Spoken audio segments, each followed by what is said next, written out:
85e jour. C'est pour moi le troisième épisode du TFO Studio Robert Walser. Et puis je suis particulièrement content d'avoir joué le jeu, d'avoir fait ces 3 épisodes qui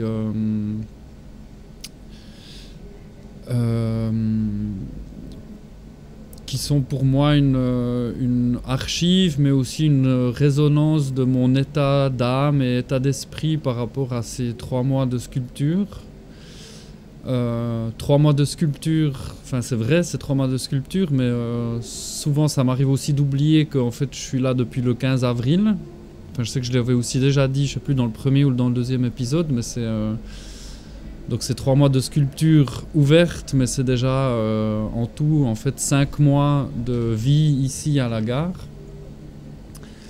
En fait aujourd'hui c'est l'avant-dernier soir, et puis c'est vraiment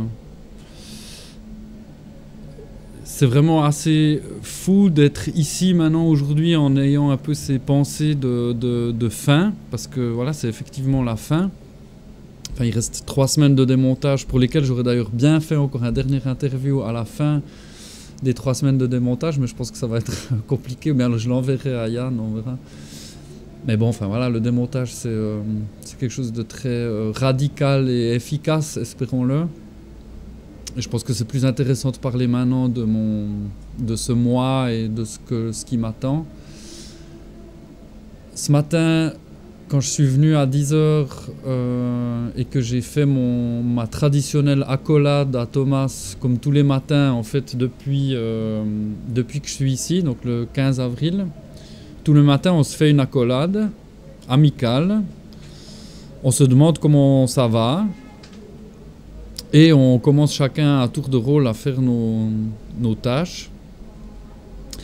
Et puis c'est vrai que ce matin, j'ai commencé à faire mes tâches quotidiennes, donc qui sont les toilettes, les poubelles, balayer, ranger, remettre les tables en place, les chaises, avec pas un brin de nostalgie, parce qu'en fait j'aime pas trop être nostalgique, je suis quelqu'un qui vit assez dans le présent et puis qui est surtout basé sur ce qui vient, donc en fait je le fais en me disant ah tiens, bah, c'est l'avant-dernière fois que je le fais.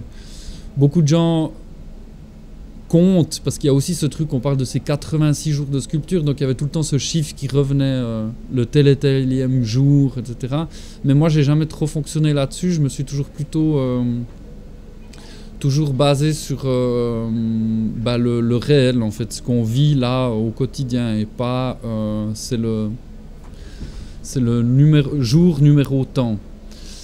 Mais c'est vrai qu'aujourd'hui, d'appliquer ces gestes, ce rituel quotidien et de penser que c'était l'avant-dernière fois que j'allais devoir le faire,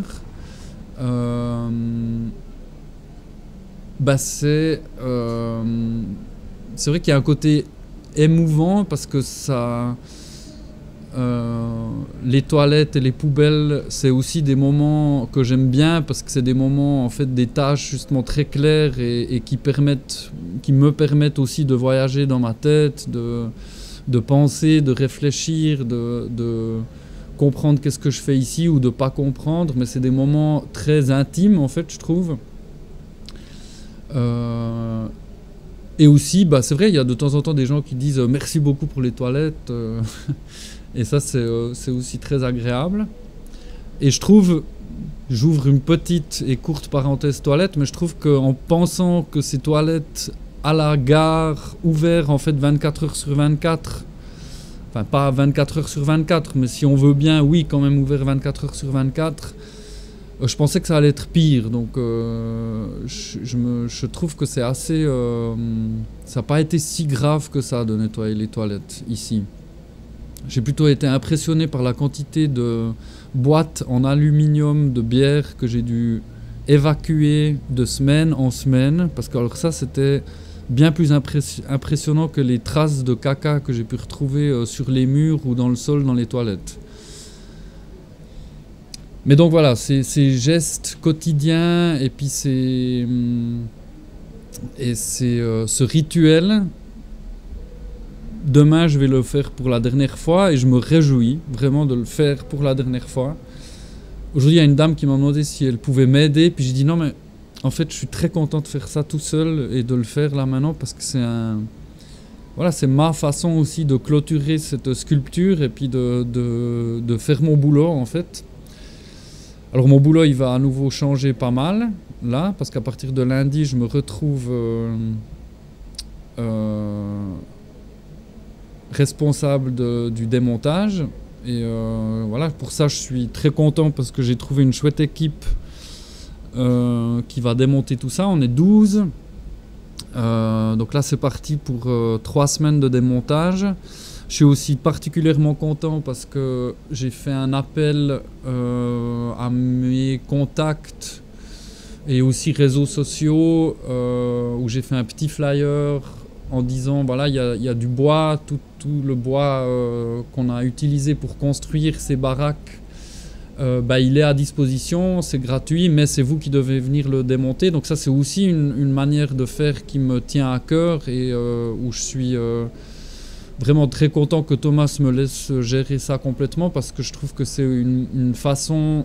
Enfin, c'est quelque chose qui m'intéressait dès le début dans ce projet, c'était de se dire que une grande partie de ce budget était de toute manière versée dans des salaires et que l'autre partie du budget qui est investi dans ce matériel, ce matériel, en fait, il ne va pas disparaître, il va être redistribué.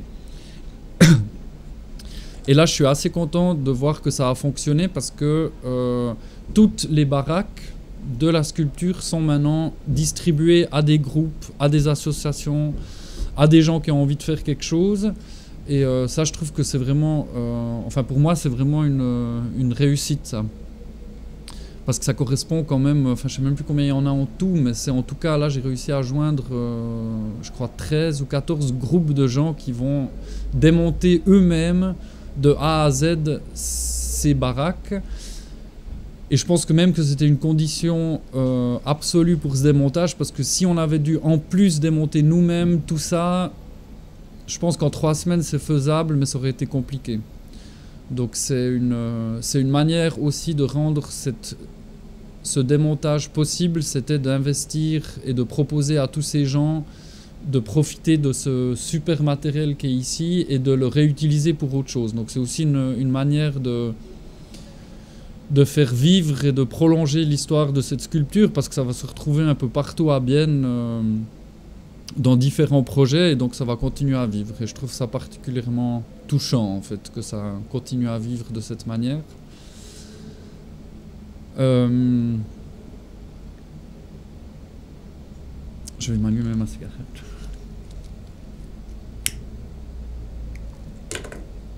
Je fume aussi pour le dernier l'épisode 3 de ce reportage parce que c'est l'avant-dernier jour donc on peut faire un peu ce qu'on veut, enfin on fait pas complètement ce qu'on veut mais on peut... Moi je me sens assez libre là, je me sens vraiment en fait déjà très projeté dans le futur. Le démontage pour moi il est fait dans ma tête, je l'ai visualisé, je l'ai organisé donc en fait c'est comme s'il était déjà fait, donc c'est vrai que je me sens assez léger parce que je le vois et je le sens et j'ai l'impression et je pense que ça va bien se passer. Et je suis surtout très content de pouvoir penser à la suite. Et là, la suite pour moi c'est Athènes.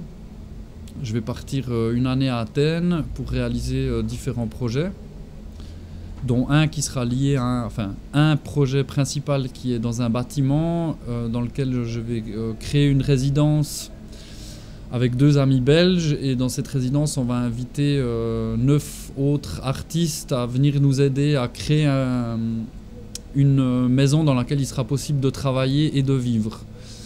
Et l'idée étant qu'à la fin de cette année d'utilisation, on aura réalisé nos propres projets en collaboration avec des gens d'Athènes, que ce soit des gens d'Athènes qui reprennent la maison et qui continuent à la faire vivre. Entre autres aussi pour des artistes, parce que c'était une difficulté pour laquelle je m'étais rendu compte quand j'avais habité là-bas l'année dernière, c'est qu'il n'y a pas d'atelier Et puis ça, c'est une chose qui m'avait frappé là-bas et je trouvais intéressant de pouvoir ramener cet aspect-là à Athènes en proposant un bâtiment dans lequel on pourrait échanger, travailler ensemble, créer des résidences, s'inviter entre ces trois pays, donc Bruxelles, Athènes et la Suisse ou Bienne. Donc voilà, ça c'est ce qui m'attend et c'est absolument réjouissant de pouvoir penser à autre chose que du bois OSB, des poubelles, des toilettes, des tensions, des moments de bonheur, mais aussi des moments compliqués et difficiles.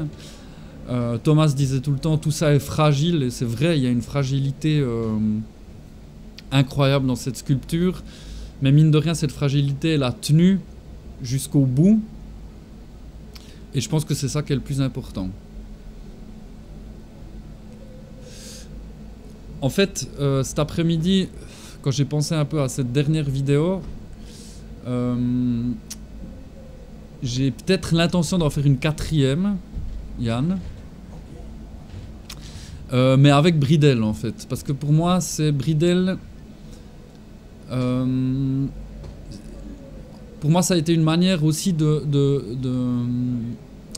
visualiser finalement cette sculpture, parce que Bridel en fait il fait partie de mon passé professionnel, et maintenant il fait partie de mon présent quotidien et amical surtout.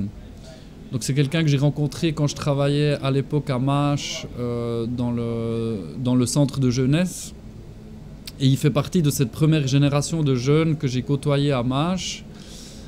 Et donc je le connais depuis qu'il est tout petit, depuis qu'il était même, je crois, il arrivait en Suisse plus ou moins. Puis on avait organisé un camp de vacances qui coûtait 15 francs pour 3 jours de camp, où on partait vraiment à pied depuis Bienne, où on est monté dans les gorges, et puis on est allé dormir dans un champ près de Romont, donc pas loin de là où j'ai grandi.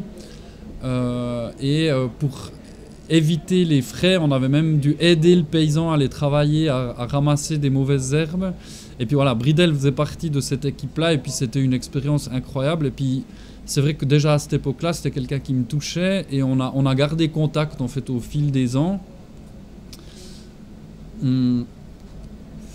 jusqu'à cette sculpture où ça m'a aussi permis de faire le lien entre ce monde de créativité, ce monde artistique, cette sculpture ici, et en construisant cette équipe de montage de 17 personnes qui était un mélange d'amis, de gens avec qui j'ai l'habitude de travailler, et des anciens jeunes du centre de jeunesse. Parce qu'en tout, il y avait Dimbo, Yannick, Abdullah et Bridel qui étaient des anciens jeunes en fait, du centre de jeunesse. Et le fait en fait d'avoir entraîné Bridel dans cette histoire, pour moi c'est un joli reflet de mon histoire à moi aussi, parce que c'est comme si tout se rejoignait à un moment donné ou à un autre et fait du sens. Comme pas mal de choses dans ma vie jusqu'à maintenant, le fait que j'ai fait un apprentissage de dessinateur en bâtiment quand j'avais 16 ans,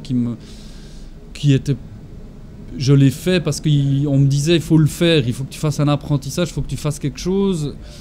J'avais même essayé de rentrer dans l'école d'art, mais heureusement ça n'avait pas fonctionné. Je le dis vraiment très sincèrement, parce que je pense que si j'avais fait une école d'art, j'aurais pas le bagage que j'ai aujourd'hui. Parce que le fait d'avoir fait cet apprentissage, ça m'a permis justement de pouvoir visualiser et gérer un projet comme celui-là, autant le montage que le démontage. Donc j'ai cette capacité de pouvoir visualiser des constructions et je sais que cet apprentissage de dessinateur m'a beaucoup aidé pour ça. Et puis Bridel, c'est aussi une espèce de touche dans ce développement de ma vie qui me rappelle à quel point ce travail avec les jeunes était en fait pas très gratifiant, parce qu'en fait on a peu de... En fait il y a peu de reconnaissance dans ce travail-là, on fait ce boulot, mais c'est assez rare les moments où il y a des gens qui vont te dire ah mais c'est bien ce que tu fais, enfin, surtout de la part de jeunes. C'est assez rare qu'ils nous disent, enfin ça arrive mais bien plus tard, peut-être 10 ans après, ils vont nous dire ah mais merci pour ce que tu as fait et tout ça. Mais c'est pas ça qui compte en fait. Ce qui compte en fait pour moi, c'est plutôt de voir aujourd'hui cette amitié qui s'est créée avec lui, et puis surtout de le voir évoluer dans ce milieu-là, et puis de lui avoir ouvert cette porte-là. Pour moi, c'est quelque chose qui fait absolument du sens, et c'était aussi quelque chose qui m'avait intéressé dans ce travail de Thomas. C'était de pouvoir ouvrir cette porte-là à d'autres gens, et puis de faire profiter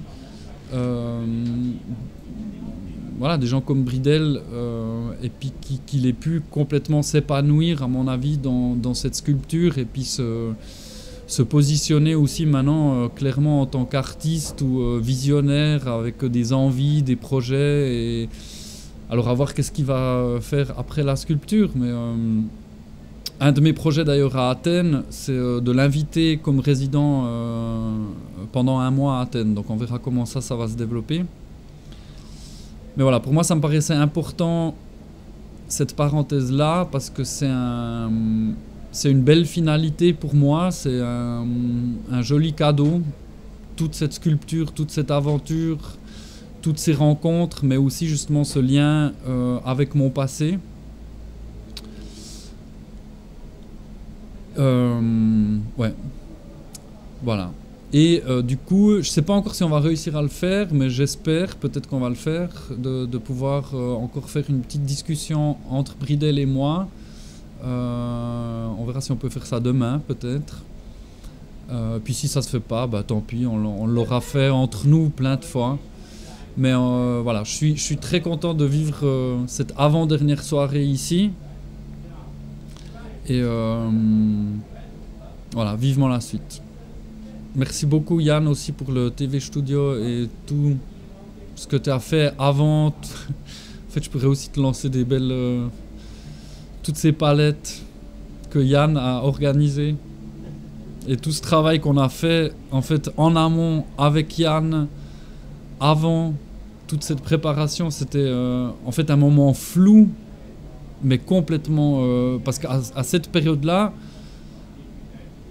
je m'imaginais un peu qu'est-ce qui allait se passer ici, mais évidemment, je pouvais pas du tout deviner ce qui allait vraiment concrètement se passer ici.